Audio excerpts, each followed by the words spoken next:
印尼银行公布上新的半导体产业人才白皮书，指出讲今年第二季半导体平均一个月有23000个工作机会，甲去年同期有37000个工作机会比起来是减少真侪。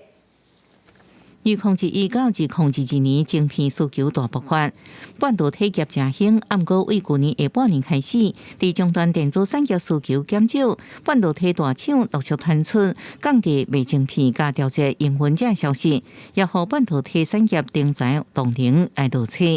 印尼银行发布上新半导体产业人才白皮书显示，今年第一季半导体平均每个月人才2.3万人，甲2022年同期3.7万人比起来，落37.5%。不过北中南薪水差距已经毛大减少。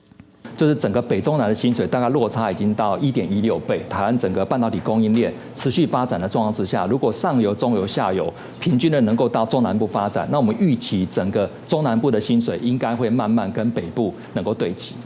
虽然找头路人因本地的工作机会多，不过经济银行也点出，未来台湾半导体面对的是全球公司竞争，因为配合 AI 一条了后，半导体前景一定会继续。只是包含美籍中德国、英国、新加坡等国也拢拼全力发展半导体，加上新世代少年人对工作价值观的差别，拢为半导体产业人才布局增加一寡困难。